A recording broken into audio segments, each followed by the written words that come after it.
नमस्कार, आप देख रहे हैं चैनल न्यूज और मैं हूं आपके साथ आर्या चतुर्वेदी। पेपर लीक का जो घमासान मचा हुआ था वो थम गया, लेकिन इस बीच बड़ी जानकारी का रुख कर लेते हैं। पेपर लीक पर सख्त कार्रवाई की दिशा में बड़ा कदम।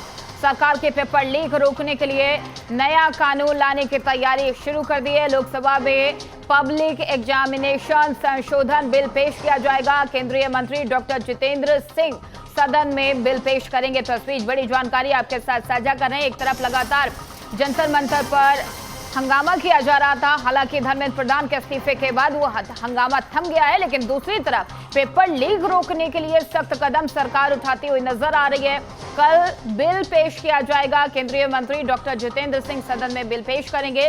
लोकसभा में ये बिल पेश किया जाएगा और पेपर लीक पर सख्त कार्रवाई की दिशा में ये बड़ा कदम माना जा रहा है। पेपर लीक रोकने के लिए नया कानून लाने की तैयारी सरकार कर रही है और लोकसभा में केंद्रीय मंत्री डॉक्टर जितेंद्र सिंह सदन में बिल पेश करेंगे। कल लोकसभा में यह बिल पेश किया जाएगा।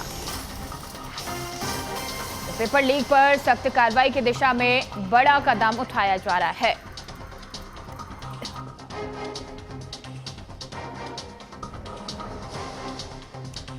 और उधर जंतर मंतर पर चली आंधी का फाइनल द एंड हो चुका है। धर्मेंद्र प्रधान के इस्तीफे को लेकर शुरू हुई जंग आखिरकार इस्तीफे के बाद खत्म हो गई है और अब शिक्षा मंत्री के कमान प्रहलाद जोशी को सौंप दी गई है। वहीं धर्मेंद्र प्रधान के इस्तीफे के बाद जंतर मंतर समेत पूरे देश में खुशी का माहौल देखने को मिला।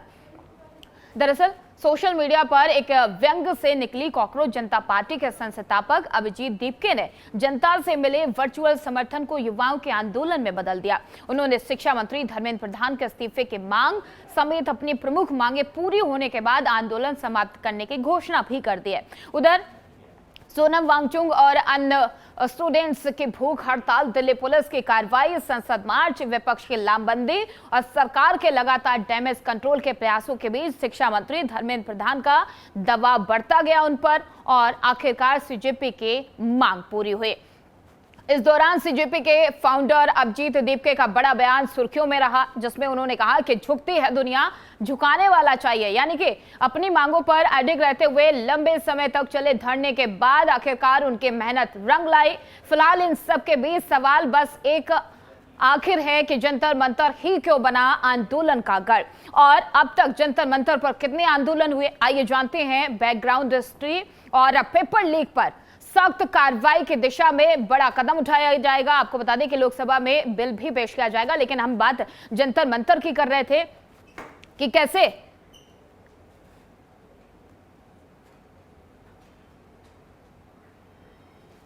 तो आपको बता दें कि जेएनजी का ये आंदोलन सुर्खियों में रहा। कैसे एक आंदोलन शुरू होता है जंतर मंतर पर, अलग अलग जगह से लोग आते हैं, दूर दूर से लोग इसमें शामिल होने के लिए आते हैं। दो तस्वीरें आप टीवी स्क्रीन पर देख रहे हैं। पहली वो तस्वीर जो चर्चा का विषय बनी थी कि प्रदर्शन के दौरान कैसे लाठी भंजी गई और लाठी चार्ज किया गया, आंसू गैस के गोले छोड़े गए उन प्रदर्शनकारियों पर। हालांकि 36 दिन लंबा एक इंतजार और प्रदर्शन लगातार जारी रहा, छात्रों की मांग लगातार वही रही और ये मांग की जो खुशी है दूसरी तस्वीर में आप देख सकते हैं कि जो तस्वीर निकलकर सामने आ रही है, कल की तस्वीरें आपको बता रहे हैं कि जहां पर दोनों तरफ से एक मांगे रखी गई थी, हालांकि उस पर बात बन गई, धर्मेंद्र प्रधान ने इस्तीफा दे दिया और वो खुशी छात्रों में देखी गई।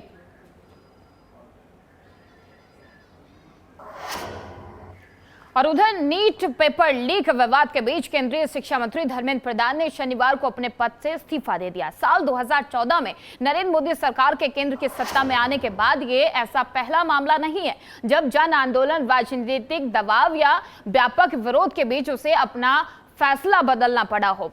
पिछले एक दशक में कई ऐसे मौके आए जब केंद्र की मोदी सरकार को अपने फैसलों पर यू टर्न लेना पड़ा या पीछे हटना पड़ा। सबसे पहली आपको बता दें कि कब मोदी सरकार को पीछे हटना पड़ा। 2015 का वो दौर याद कीजिए जब भूमि अधिग्रहण कानून में संशोधन किया गया। दरअसल मोदी सरकार को 2015 में उस समय पीछे हटना पड़ा जब उसने भूमि अधिग्रहण कानून में संशोधन का प्रस्ताव रखा था। सरकार का तर्क था कि इससे इंफ्रास्ट्रक्चर और इंडस्ट्रियल प्रोजेक्ट के लिए जमीन अधिग्रहण आसान होगा, लेकिन किसान संगठनों, विपक्षी दलों और एनडीए के कई सहयोगियों ने इसका जोरदार विरोध किया था। उनका आरोप था कि इससे किसानों के अधिकार कमजोर होंगे। लगातार विरोध के बाद सरकार ने संशोधन विधेयक को आगे नहीं बढ़ाया और प्रधानमंत्री नरेंद्र मोदी ने ऐलान किया कि मौजूदा कानून में कोई बदलाव नहीं किया जाएगा। उसके बाद दौर आता है 2018 का। आप सभी को याद होगा मी टू आंदोलन। जब मी टू आंदोलन हुआ तो तस्वीरें निकलकर सामने आई थी। तब का आपको दौर बताते हैं कि अक्टूबर 2018 में मी टू आंदोलन के दौरान तत्कालीन विदेश राज्य मंत्री थे एमजे अकबर, उन पर कई महिला पत्रकारों ने यौन उत्पीड़न के आरोप लगाए थे। अकबर ने सभी आरोपों से इनकार किया था, लेकिन बढ़ते सामाजिक और राजनीतिक दबाव के बीच उन्हें मंत्री पद से इस्तीफा देना पड़ा था। ये मोदी सरकार में सामाजिक दबाव के कारण किसी केंद्रीय मंत्री का पहला बड़ा इस्तीफा माना गया। थोड़ा और आगे बढ़ते हैं, बात करते हैं 2021 के, जब 3 कृषि कानूनों की वापसी की मांग किसानों की तरफ से की गई थी। मोदी सरकार तीसरी बार नवंबर 2021 में बैकफुट पर देखने को मिली। केंद्र द्वारा लाए गए 3 कृषि कानूनों के खिलाफ देश भर के किसानों ने करीब 1 साल तक आंदोलन किया। हजारों किसान दिल्ली के सीमाओं पर डटे रहे और कानून वापस लेने की मांग करते रहे। सरकार लंबे समय तक इन कानूनों का बचाव भी करती रही, लेकिन आखिरकार प्रधानमंत्री नरेंद्र मोदी ने राष्ट्र के नाम संबोधन में तीनों कानूनों को वापस लेने की घोषणा कर दी। तो ये वो बड़े दौर हैं जो हमने आपको बताया कि कब कब केंद्र की सरकार झुकी, कैसे कैसे जनता की बात मानी गई। और उधर आपको बता दें कि धर्मेंद्र प्रधान के इस्तीफे के बाद तमाम विपक्षी दलों में खुशी का माहौल भी देखने को मिला है। इस दौरान क्या कुछ कहते नजर आए तमाम विपक्षी नेता, चलिए एक एक करके आपको सुनवा देते हैं।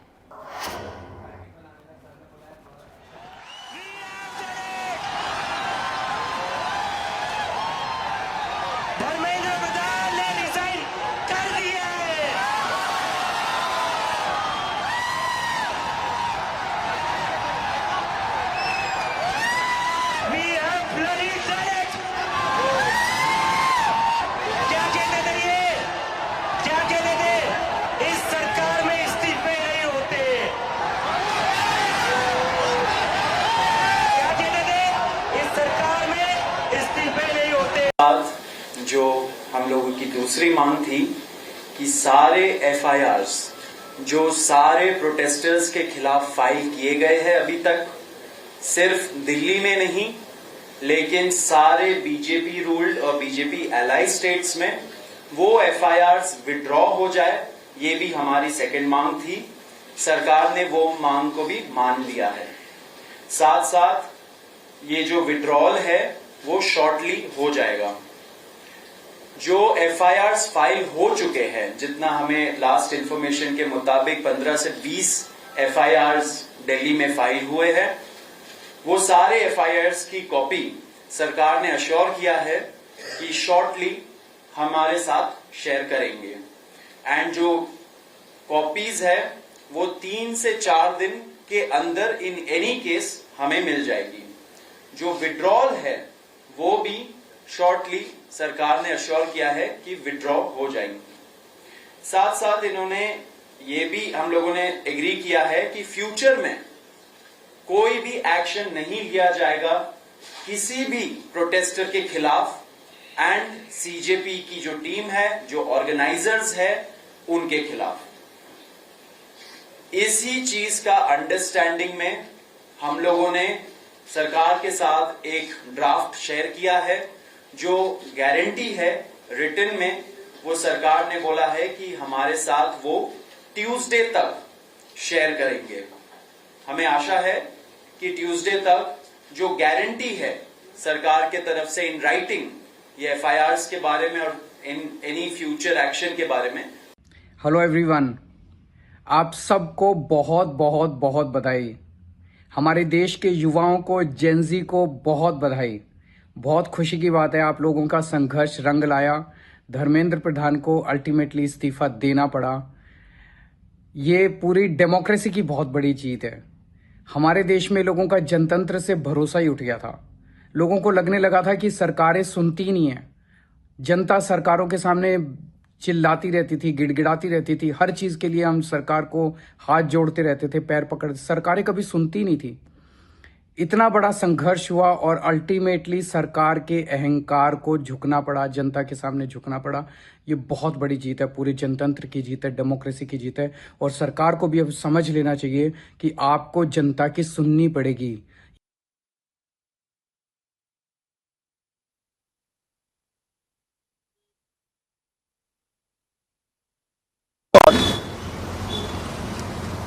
We get information these days from the government. There's some talk going on in Mr. Modi's cabinet that the solution is to move Mr. Dharmendra Pradhan from education to some other ministry. This is not acceptable to the students of India. It is not acceptable to anybody. The reason is Mr. Pradhan is a symbol of corruption and of what has happened to the future of India's children. He is a symbol of the destruction of the most valuable thing that this country has, which is our students. So I'm very, very happy for many reasons. But the main reason is that I believe today, the 25th of July 2026, is the day that the people of our country have started claiming their country back from those who have tried to destroy the Constitution, from those who have tried everything to oppress and suppress the voice of our people. I believe that this is a victory for the youth of India. I am so proud of each one of them. रहा हो ना रहा हो political party का, लेकिन एक एक युवा उससे जुड़ गए। ये युवाओं की और आज के जमाने के इंटरनेट और सोशल मीडिया के माध्यम से और सड़कों पर जो आंदोलन फैला, उसकी वजह से अंतोगत्वा भारतीय जनता पार्टी जो विश्व की सबसे बड़ी पार्टी है, जिनके पास न जाने कितने संगी साथी अंडरग्राउंड अनरजिस्टर्ड लोग हैं, उनको भी झुकना पड़ गया है। ये युवाओं की बड़ी जीत है। लेकिन इससे सभी पॉलिटिकल पार्टी के लोगों को ये सबक लेना चाहिए कि हमारे आने वाले समय में जो परीक्षाएं हों, उनको ठोस बना करके ही कोई पेपर लीक ना हो और युवाओं को रोजगार और नौकरी के लिए रास्ते खोलने। हालांकि आंदोलन खत्म हो चुका है, लेकिन राजनीति अभी भी जारी है। इसी पे करेंगे चर्चा में शामिल होने के लिए हमारे साथ संदीप मिश्रा, राजनीतिक विश्लेषक, जुड़ चुके हैं, और ग्राउंड जीरो से अपडेट देने के लिए विकास यादव हमारे साथ, हमारे संवाददाता भी जुड़ चुके हैं। विकास का रुख कर लेते हैं। विकास, जिस हिसाब से जंतर मंतर पर यह प्रदर्शन शुरू हुआ और एक मांग, जो अहम मांग थी कि धर्मेंद्र प्रधान इस्तीफा दें, वो इस्तीफा दे दिया गया है। अब क्या कुछ अपडेट निकलकर सामने आ रही है? जानकारी विकास ये भी मिल रही है कि आज सीजेपी के तमाम जो लोग हैं, संस्थापक हैं, वो कैंडल मार्च भी आज शाम को निकालेंगे। इसके पीछे की स्ट्रैटेजी क्या है? क्यों ये कैंडल मार्च निकाली जाएगी और क्या कुछ अपडेट? विकास, देखिए, साफ तौर पर जो हमने जंतर मंतर पर देखा, पिछले 36 दिनों से लगातार जो प्रदर्शन चल रहा था, यहाँ पर भारी हुजूम भी देखा गया। कहीं न कहीं अगर बात की जाए तो 20 जुलाई का संसद चलो मार्च से लेकर एक खास आह्वान किया गया और भारी संख्या में छात्र कहीं न कहीं दिल्ली पहुंचे और उन्होंने छात्र कोशिश में थे कि वो कहीं न कहीं संसद तक पहुंचे। लेकिन इस बीच हमने देखा भी कि कहीं न कहीं जो छात्र हैं, पुलिस है, उनके बीच झड़प भी की खबरें भी सामने आई। अब सबसे बड़ी बात यह है कि अंततः 25 तारीख को हमने देखा कि जो शिक्षा मंत्री हैं धर्मेंद्र प्रधान, उनका इस्तीफा हो गया और कल ही शाम को जेपी के संस्थापक हैं अभिजीत बिक्टे, इन्होंने कहा है कि 26 तारीख को वो एक कैंडल मार्च निकालेंगे। उस कैंडल मार्च का मुख्य जो थीम है, जो आयोजन करने का मुख्य कारण है, उन्होंने कहा है कि जिस प्रक्रिया में जो नीट पेपर एग्जाम हुआ था, इसमें जो लोग जिन छात्रों ने अपनी जान गंवाई है, उनके लिए कैंडल मार्च निकालेंगे। अब सबसे बड़ी बात यह है साफ तौर पर, और दूसरी तरफ देखा जाए विपक्ष कहीं न कहीं इस पूरे मामले को लेकर श्रेय लेने की कोशिश भी कर रहा है। जब उनसे पूछा गया अभिजीत बिक्टे से इस मामले को लेकर कि विपक्ष जो है श्रेय ले रहा है, कहीं ना कहीं ये छात्रों का आंदोलन था, तो उन्होंने कहा कोई बात नहीं, हमारा ये आंदोलन था, हमने कोशिश की है, सबका साथ रहा, हम सबका धन्यवाद करते हैं। बिल्कुल विकास, और इन सभी इसकी बातों के जीत साथ- भी छात्रों को मिल रही है। सीधे सीधे तौर पर कहा जा रहा है कि उन्होंने जो संघर्ष किया 35 से 36 दिन, उसकी जीत उन्हें हासिल हुई है। आते हैं विकास आपके पास, लेकिन संदीप मिश्रा जी राजनीतिक विश्लेषक हैं, हमारे साथ जुड़े हुए हैं, राजनीति को बखूबी समझते हैं संदीप जी आप, और बहुत बहुत स्वागत है HNN न्यूज पर पहले तो आपका। लेकिन संदीप जी, छात्रों की तरफ से ये आंदोलन शुरू होता है, 35 से 36 दिन ये आंदोलन चलता है, और उसके बाद एक जो अहम मांग थी कि धर्मेंद्र प्रधान अपना इस्तीफा दें, इस्तीफा दे दिया गया है। क्या ये माना जाए कि एक इस्तीफे भर से वो सारी दिक्कतें दूर हो गई हैं, वो जो मांगे की गई हैं उनसे वो सारे जो बैकलॉग्स आ रहे थे वो सही हो जाएंगे? क्योंकि शिक्षा व्यवस्था में किसी का इस्तीफा काफी होगा या सिस्टम में सुधार बेहद जरूरी है, क्योंकि खामी तो सिस्टम में थी ना संदीप जी। आर्या बहन, एक बात मैं कहूँ कि राजनीति बहुत ही कहते हैं मैच्योरिटी मांगती है, और विपक्ष कहीं न कहीं इस मैच्योरिटी का प्रदर्शन नहीं कर पा रहा है। कारण क्यों? क्योंकि चाहे अंग्रेज रहे हों या फिर आज का विदेशी मीडिया रहा हो या विदेशी समुदाय रहा हो, या इवन देश के अंदर बैठे हुए भी कुछ ताकतें शायद गुजराती दिमाग को समझने में भूल कर रही हैं। क्योंकि अगर आपको याद हो तो चर्चिल ने गांधी के बारे में कहा था कि एक अधनंगे फकीर ने पूरे यूरोप को नंगा कर दिया, और उसी तरह आज हुआ है। कुछ मैं पॉइंट बताऊंगा और आपके दर्शक भी शायद इस बात से एग्री करेंगे। जी बिल्कुल। एक व्यक्ति अमेरिका से चलता है और कहता है कि मुझे भारत में धरना प्रदर्शन करना है। उसने तो इस इंटेंशन से कहा कि मुझे धरना प्रदर्शन करना है कि भारत सरकार मुझे परमिशन ही नहीं देगी, क्योंकि मैं तो भारत में रहता नहीं हूं। मैं जैसे भारत में परमिशन मांगू, भारत सरकार डिनाई कर देगी। उल्टा हुआ, भारत सरकार ने कहा आ जाओ, बैठो, यहीं जंतर मंतर पे बैठो, साफ सफाई टॉयलेट वगैरह की करा देते हैं, बढ़िया से बैठो। अब एक हो गया, आते ही जब धरना प्रदर्शन में बैठा तो सरकार ने उनसे बात भी करनी शुरू कर दी। अब इन सब चीजों से अल्टीमेटली हुआ क्या, इस चीज को समझने की बात है। धर्मेंद्र प्रधान का इस्तीफा पहली बार कब मांगा गया, आप बताइए? मांगा गया जब यूजीसी का आंदोलन हुआ। यूजीसी के आंदोलन में कहा गया कि धर्मेंद्र प्रधान इस्तीफा दें। अब उस समय अगर धर्मेंद्र प्रधान का इस्तीफा होता तो क्या होता? पिछड़े नाराज होते, और ये होता कि सवर्णों के तुष्टीकरण के लिए भारतीय जनता पार्टी ने किया। अब इस आंदोलन से दो चीज हुई, एक तो छात्र संतुष्ट हो गए, दूसरे उत्तर प्रदेश का एक मुद्दा जो चुनावी बना था उस चीज को भारतीय जनता पार्टी ने सेट कर दिया कि भाई अब धर्मेंद्र प्रधान का इस्तीफा हो गया, और जो सवर्णों में गुस्सा है वो कहीं न कहीं उत्तर प्रदेश के चुनाव में शांत हो जाएगा। और तीसरा जो टारगेट फिक्स किया भारतीय जनता पार्टी ने, भाई जोशी जी को मंत्री बना दिया शिक्षा का। और किसके कहने पे बनाया? पीडीए के नेता अखिलेश जी के कहने पे, केजरीवाल जी के कहने पे, राहुल गांधी के कहने पे। तो इन सभी लोगों के कहने पे, जो अपने आप को पिछड़े, दलित, अल्पसंख्यक सबके नेता बनाते हैं, कहते हैं, उनके कहने पे, उनके धरना प्रदर्शन के लोग क्रेडिट भी ले रहे हैं ना, तो क्रेडिट ले रहे हैं तो ले क्रेडिट, कोई दिक्कत नहीं है। लेकिन अब जो है सवर्णों का भी काम हो गया, सरकार का भी काम हो गया, और जो एक अंतर्राष्ट्रीय जगत में मैसेज देना था सरकार को, भाई जंतर मंतर जैसी सेंसिटिव जगह पर अगर युवाओं को बैठने के लिए सरकार परमिशन दे रही है, तो एक तो सरकार का युवाओं पे भी भरोसा है, और दूसरा सरकार अपने भी खुद कितनी जिम्मेदार है कि संसद भवन 500 मीटर की दूरी पे, प्रधानमंत्री आवास वहीं पे, राष्ट्रपति भवन वहीं पे, विदेशी उच्चायोगों के कार्यालय चाणक्यपुरी सब वहीं पे। और उन सभी चीजों को देखने के बावजूद सरकार ने कहा आइए बैठिए। क्यों? क्योंकि सरकार किसी भी तरह से ये मैसेज देना नहीं चाहती थी कि जो लोग विदेशों में घूम घूम करके भारत को अपमानित कर रहे हैं कि भारत में लोकतंत्र खत्म हो गया है, भारत में चुनाव नहीं होते हैं, भारत में ईवीएम हैक होती है, इलेक्शन कमीशन बिकाऊ है, एसआईआर जो है फर्जी है, ये सारी चीजें जो नैरेटिव विदेशों में गढ़ा जाता था। मोदी जी से सवाल पूछे जाते थे, हमारे युवाओं से सवाल पूछे जाते थे जो विदेशों में पढ़ रहे हैं कि क्या भाई ऐसा है, तो एक जो नैरेटिव था उसको धाराशायी करने में सफल हुई है सरकार। तो इन सब से क्रेडिट विपक्ष भले ले रहा है, लेकिन असली बात जो मुद्दा गौड़ हो जा रहा है सेकेंडरी, कि क्या रेजिग्नेशन से ही केवल सोल्यूशन आ जाएगा? रेजिग्नेशन से सोल्यूशन नहीं आने वाला है। इसीलिए 48 लोगों को बर्खास्त करके पूरे सिस्टम को ठीक करने की कोशिश की जा रही है, और साथ में कानूनी जामा भी पहनाया जा रहा है सरकार के द्वारा। और इस चीज को 2-3 दिन से नरेंद्र मोदी जी ने बाखूबी एड्रेस भी किया है। बिल्कुल, लेकिन संदीप जी अगर ये इस्तीफा देना था? अगर सरकार यही चाह रही थी कि हम बच्चों की, छात्रों की बात मानते हैं और लोकतंत्र हमारे यहाँ जिंदा है, तो ये इस्तीफा पहले दे देते, इतना सब होते ही नहीं। 35 से 36 दिन हो गया, लाठीचार्ज हुए, आंसू गैस के गोले छोड़े गए, वो तमाम टूट फूट की तस्वीरें भी निकलकर सामने आई। अगर यही सब करना था तो इस्तीफा पहले भी हो सकता था, और एक जो कानून लाने की बात की जा रही है वो पहले लाया जा सकता था। एक भरोसा छात्रों का जीता जा सकता था, कहा यह जा सकता था कि पूरी ट्रांसपेरेंसी के साथ होगा इस बार के जो भी पेपर लीक होंगे। पेपर कोई लीक नहीं होगा, पूरी ट्रांसपेरेंसी के साथ पेपर करवाए जाएंगे। तो भरोसा नहीं जीत पाई ना सरकार, तभी इस्तीफा देना पड़ा।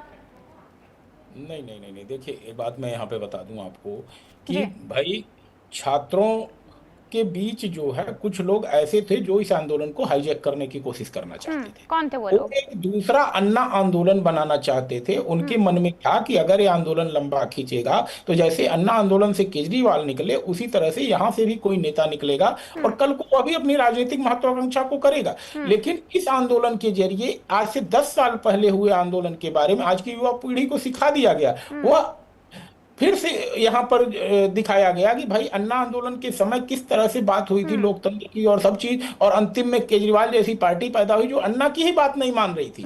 तो जो युवा उस समय 6 साल का था आज वो 18 साल का है। उसको लेकिन यह सब संदीप बातें जी, बता अन्ना करके- आंदोलन नहीं, ये छात्रों का आंदोलन था, और छात्र कह रहे हैं कि हमने आंदोलन किया, हमारी जीत भी हुई है, सरकार को झुकना पड़ा। कहने झुकती है दुनिया, झुकाने वाला चाहिए। जो युवाओं ने झुका दिया सरकार को। थोड़ा जल्दी बोलिए सर, समय का अभाव है, माफ करिए, 30 देखिए, सेकंड में अपनी इसमें बात जब रखिए। हिंसा का प्रयोग हुआ है तो पोल खुली है कि छात्रों के आंदोलन के बीच में असामाजिक तत्व, अराजक तत्व भी आ गए थे और उनको जो है एक्सपोज करने का सरकार को मौका मिला, क्योंकि आंदोलन छात्रों का था लेकिन इसके पीछे दूसरी ताकतें भी खेल खेल रही थी, भारत को अस्थिर करने की कोशिश कर रही थी। और शायद इसीलिए सरकार ने कहा कि पहले चीजें एक्सपोज होकर सामने आ जाए तभी हम इस बात को मानेंगे, क्योंकि ये तो सरकार को करना ही था। ठीक है संदीप जी, बहुत बहुत धन्यवाद। समय का अभाव है, आपको यहीं रोक रहे हैं। विकास, आपका भी बहुत बहुत धन्यवाद।